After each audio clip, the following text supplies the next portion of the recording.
Recurso de apelación. ¿Qué es el recurso de apelación?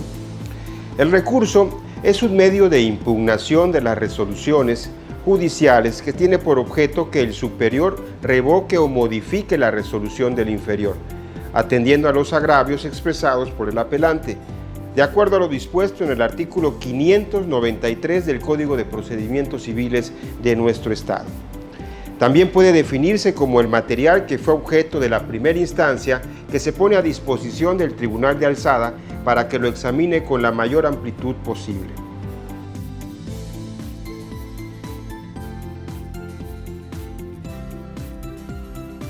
Tramitación del recurso de apelación. El recurso de apelación se interpone en audiencia ante el mismo juez oral que dictó la resolución o ante el juez de instrucción, tratándose de resoluciones apelables dictadas por éste. Una vez interpuesto el recurso, el juez ordenará remitir las actuaciones al Tribunal de Alzada en un término no mayor de 3 días y notificará a las partes la sede de dicho tribunal, haciéndole de su conocimiento que las notificaciones para el apelante se harán a través de la lista electrónica o por notificación personal, de acuerdo al artículo 944 del Código de Procedimientos Civiles de Quintana Roo.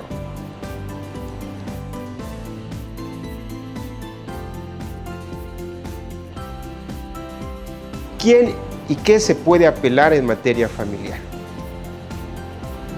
¿Quiénes? Las partes que intervienen en este caso en algún juicio de materia familiar en primera instancia, pudiendo ser alguna de ellas o ambas partes a través de sus mandatarios judiciales. ¿Qué se puede apelar? Solo la sentencia definitiva, los autos y las sentencias interlocutorias que pongan fin al procedimiento son apelables en ambos efectos, salvo en los casos que la acción prevea que sea en efecto devolutivo. Esto según lo que dispone el artículo 943 del Código de Procedimientos Civiles, también del Estado de Quintana Roo.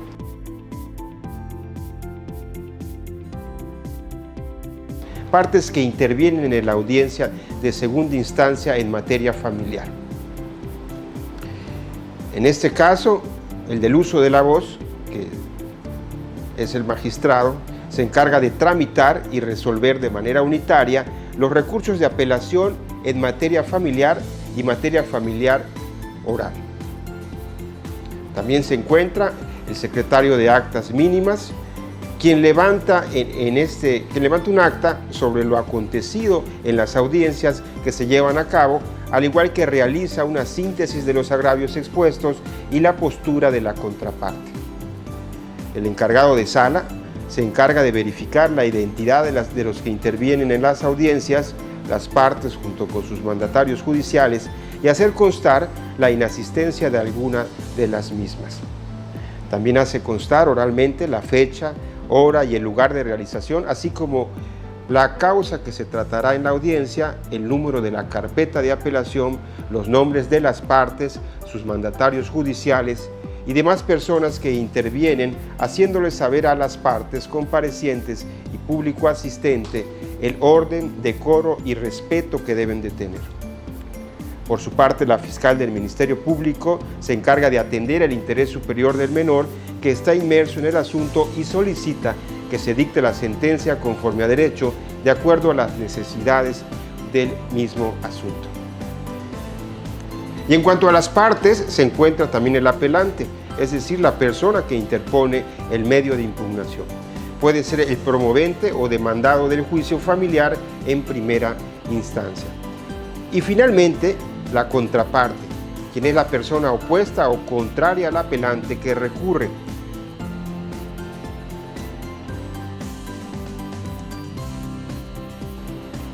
Audiencia de expresión oral de agravios. En el mismo acuerdo en donde se admite el recurso de apelación, el magistrado citará una audiencia dentro de los 5 días hábiles siguientes para la expresión oral de los agravios. La audiencia de agravios consiste en que las partes o la parte apelante expondrá de manera breve, clara y concisa los motivos que le causaron perjuicio alguno respecto a lo dictado por el juez familiar de primera instancia. La contraparte, mediante el uso de la voz, manifestará su posición respecto a lo planteado por la parte apelante. El magistrado dará a conocer la fecha y hora de la pronunciación de la resolución, que será hasta dentro de un plazo de 10 días hábiles siguientes a la celebración de la audiencia. El desarrollo de estas audiencias se puede dar en diversos supuestos, como el hecho de que asistan las dos partes en esta primera parte. Primeramente, que con el cumplimiento al artículo 925 del Código de Procedimientos Civiles del Estado, el encargado de sala hace constar el inicio de la audiencia señalando lugar, hora y fecha de la misma, la causa de la audiencia, así como el número de la carpeta de apelación, hace mención del motivo del recurso de apelación y la persona que lo interpuso. Hace constar también que el magistrado que preside la misma audiencia y el secretario de actas mínimas que lo asiste. Al igual hace constar la asistencia de la parte apelante y de la contraparte, haciendo constar al igual la asistencia o no asistencia del fiscal del Ministerio Público de la adscripción.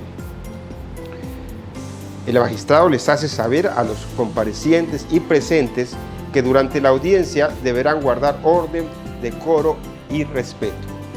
Seguidamente, el magistrado le da el uso de la voz a la parte apelante, quien expone sus agravios y fundamentos de la resolución apelada. También se le da el uso de la voz a la contraparte, quien manifiesta lo que a su derecho corresponde.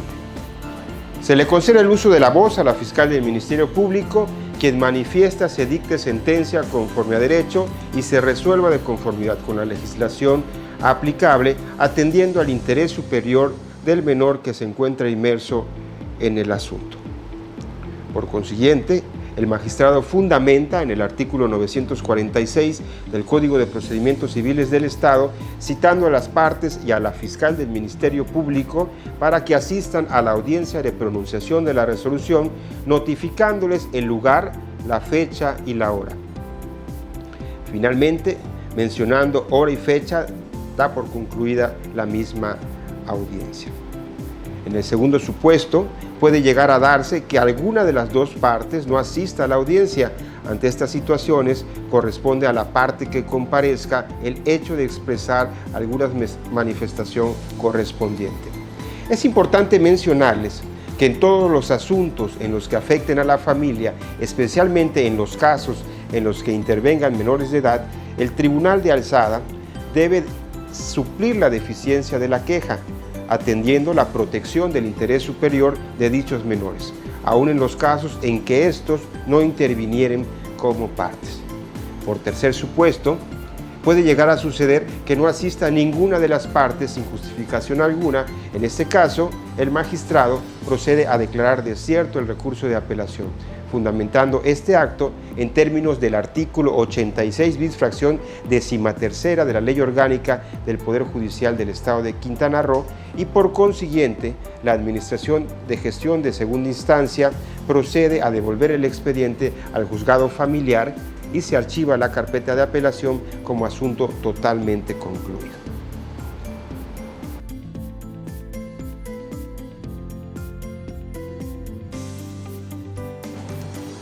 Reposición del procedimiento. Para que se dé esta situación es necesario que existan los motivos fundados y suficientes para que la segunda instancia ordene la reposición del procedimiento al juzgado de origen. De acuerdo al artículo 593 del Código de Procedimientos Civiles del Estado, se menciona que de los decretos y autos del Tribunal Superior, aun de aquellos que dictados en primera instancia serían apelables, puede pedirse reposición que se sustanciará en la misma forma que la revocación. Es decir, que al cumplirse lo dictado en el numeral, el juzgador de primera instancia tiene la obligación de continuar con la secuela de procedimental y con plenitud de jurisdicción dictar una nueva sentencia definitiva y de manera fundada y motivada de acuerdo a lo requerido.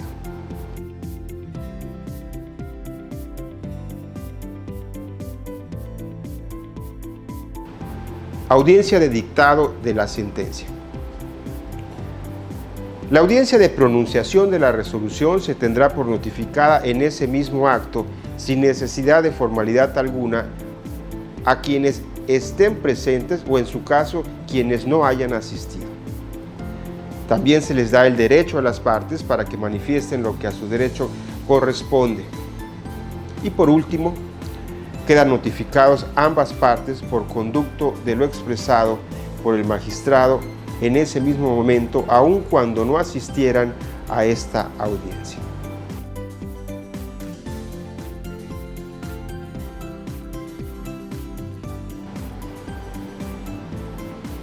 Audiencias virtuales. Es importante reconocer la necesidad de dejar a un lado la justicia tradicional y comenzar la transición hacia el uso de plataformas digitales en la impartición de justicia.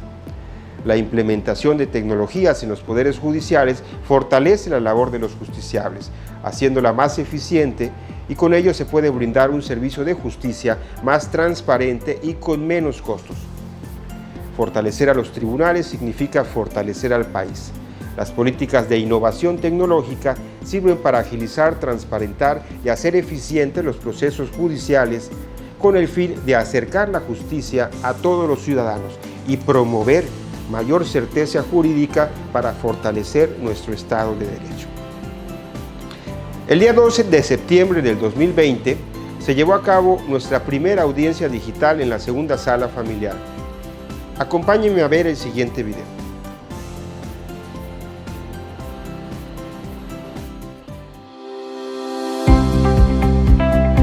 Damos inicio a la audiencia de expresión de agravios. El encargado de sala le pediría respetuosamente proseguir con el desahogo de la audiencia.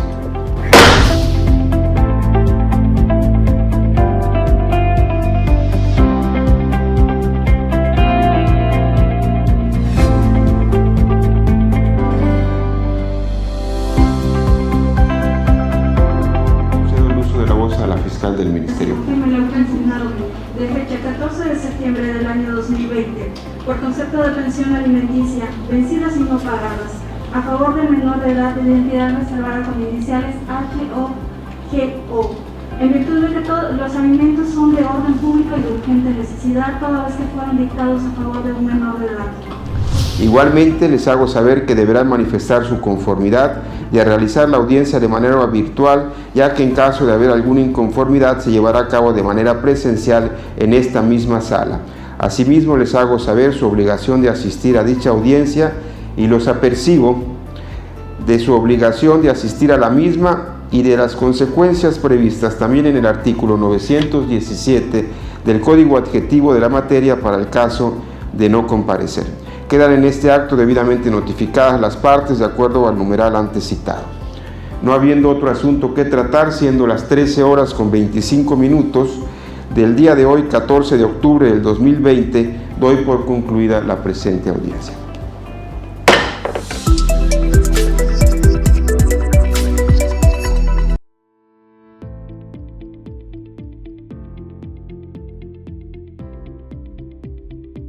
Tuvimos una carpeta de apelación que fue resuelta con referencia a la figura del concubinato. Este asunto provino del Juzgado Familiar y Civil Oral respecto a las diligencias de jurisdicción voluntaria de informaciones ad perpetuam, en donde el ciudadano interpuso el recurso de apelación en contra de la sentencia definitiva dictada en primera instancia. Conforme a los agravios expuestos por la parte apelante, la segunda sala consideró que se llevaron a cabo debidamente fundados y motivados para revocar el fallo combatido, bajo el contexto del artículo 825 del Código Civil del Estado, que establece dos requisitos para acreditar el concubinato. El primero, que los concubinos hayan convivido y en forma constante y permanente por un periodo mínimo de 2 años, o bien que tengan un hijo en común. Y segundo, que no se actualice alguno de los impedimentos para contraer matrimonio. En este caso, el primer requisito quedó acreditado con las pruebas testimoniales desahogadas en autos donde se concluye que los ciudadanos convivieron en forma constante y permanente por más de 2 años. Y el segundo requisito se comprobó con las constancias de inexistencia del matrimonio. Tal es el caso que los ciudadanos tuvieron una relación de concubinato por más de 18 años, más de los años que dicta el numeral 852 bis del Código Civil del Estado, por lo que esta segunda instancia concluyó que es fundada la jurisdicción voluntaria de información ad perpetuam, ya que quedó demostrado que el ciudadano apelante y el ciudadano fallecido, quien fue razón del asunto, vivió en concubinato. Siendo así que se procedió a revocar la sentencia impugnada para que quede en los términos antes mencionados.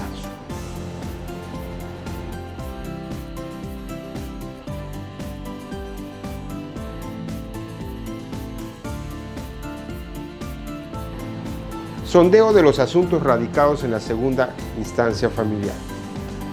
Quiero darles a conocer un video donde se detalla una investigación realizada por esta sala respecto a las estadísticas de los asuntos radicados en esta segunda instancia en cuanto a la materia familiar.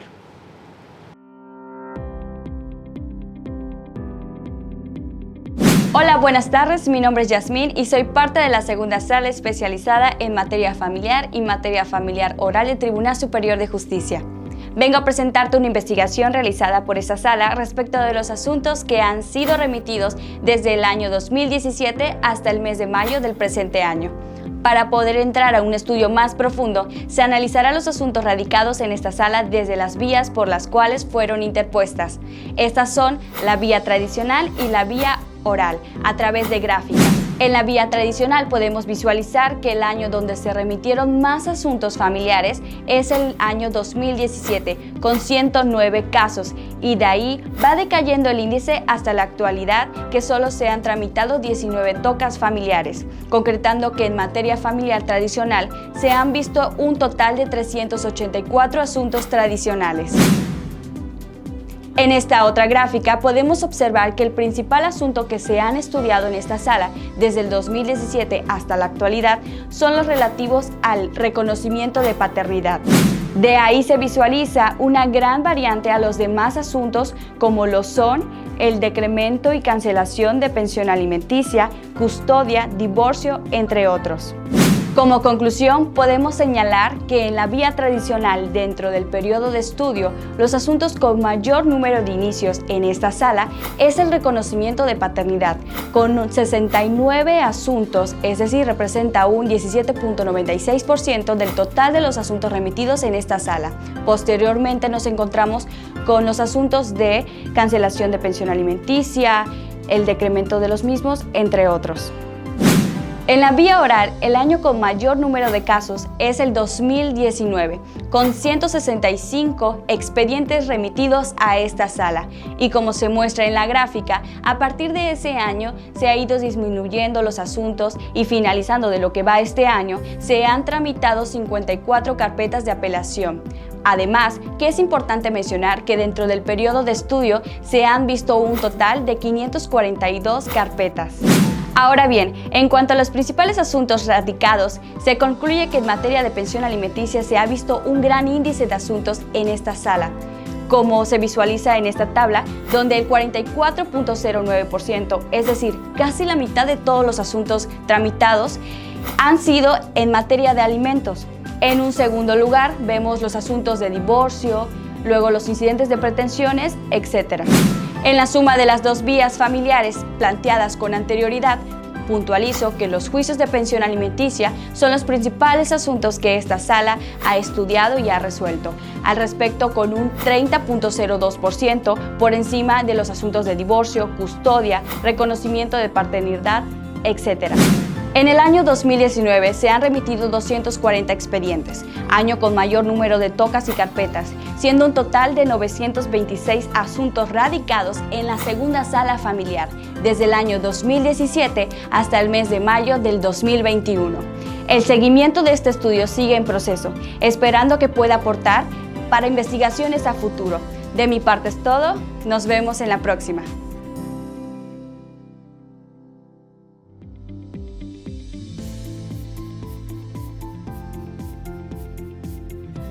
El día 10 de febrero del presente año se llevó a cabo el primer acuerdo donde se implementó el proyecto Escuela para Padres. Esto con fundamento en los artículos 4, párrafos 9 de la Constitución Política de los Estados Unidos Mexicanos, 984, 986 y 990 bis del Código Civil del Estado. Se citó a las partes a una sesión de escuela para padres con el fin de buscar concientización en beneficio de la menor involucrada en estricto cumplimiento de la obligación de la autoridad de proteger el interés superior de la niñez, la cual se llevó a cabo el día 19 de febrero del presente año, impartida por nuestra terapeuta Norma Patricia Reyes Ramos en el Centro de Convivencia Familiar supervisada del Estado de Quintana Roo. Acompáñenme a ver este video para saber un poquito más sobre este proyecto.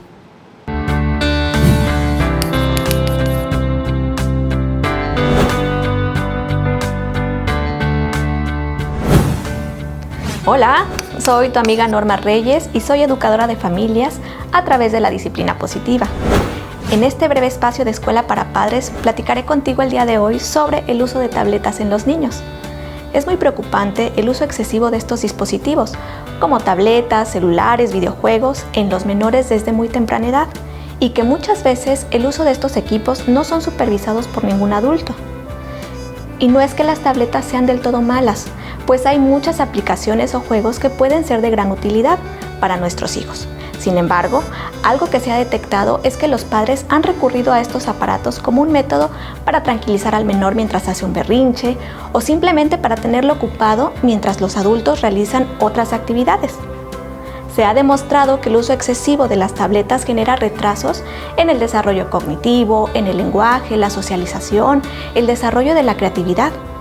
Dentro de las recomendaciones de los expertos, nos dicen que los menores de 18 meses no deben utilizar las tablets, a menos que sea con fines para comunicarse con sus progenitores a través de una videollamada. De lo contrario, está prohibido. De los 18 a los 24 meses, únicamente podrán utilizarlo con fines educativos, para que aprendan colores, los animales, algún cuento, pero con un tiempo muy limitado y aproximadamente 20 minutos al día. De los 2 a los 5 años pueden utilizarlo por 1 hora máximo al día. Recuerda, siempre el uso de estos aparatos debe ser supervisado. Toma en cuenta que lo más importante para los niños siempre será desarrollar primero la socialización, la creatividad, incluso el aburrimiento puede ser de gran utilidad para ellos, para que intenten crear juegos o buscar alguna actividad física. No olvides poner tus comentarios y nos vemos en la siguiente cápsula.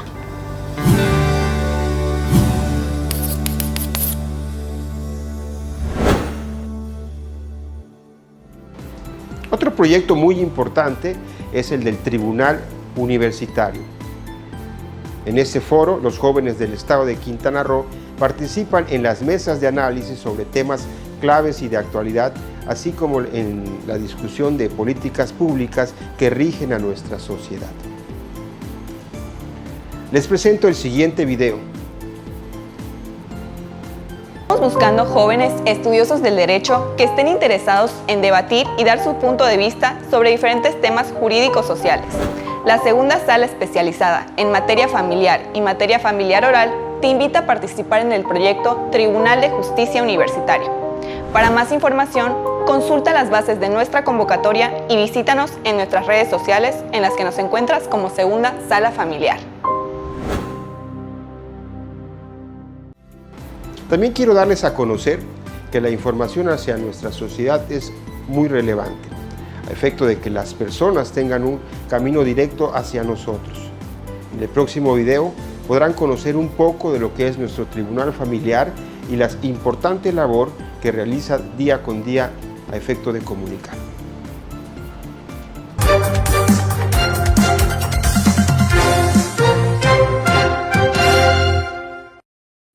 Hola, ¿qué tal? ¿Cómo están? Es un gusto saludarlos y darles la bienvenida al espacio informativo del Tribunal Digital Familiar, como ya saben, a través de todas nuestras redes sociales.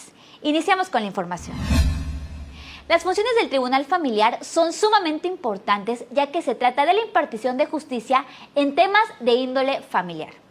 Incluso es difícil a la hora de juzgar, ya que al tratarse en muchas ocasiones de casos que involucran a menores de edad, se deben determinar los criterios cuidando y procurando siempre el bienestar de los niños a fin de evitar alguna repercusión negativa emocional en ellos y en los padres. Ahora bien, ¿cuáles son las funciones de esta segunda instancia? Resolver los casos de responsabilidad civil y de los recursos de apelación y queja que se interpongan en asuntos de materia familiar contra las resoluciones dictadas por los jueces del mismo ramo del Tribunal de Justicia del Estado.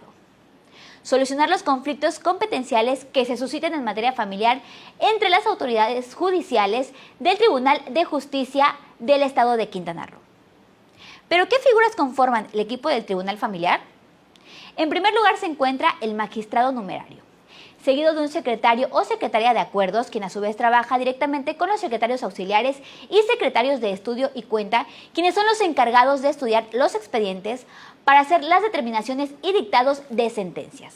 Y por último, pero no menos importante, está el secretario particular, el asistente legal, el asistente ejecutivo y secretarias administrativas, quienes en conjunto conforman el equipo de la segunda sala familiar, que claro, realizan una ardua labor en pro de las familias del estado de Quintana Roo. Hasta aquí la información, los invitamos a seguirnos en nuestras redes sociales, en las cuales nos pueden encontrar como Segunda Sala Familiar. Muchísimas gracias y buenas tardes.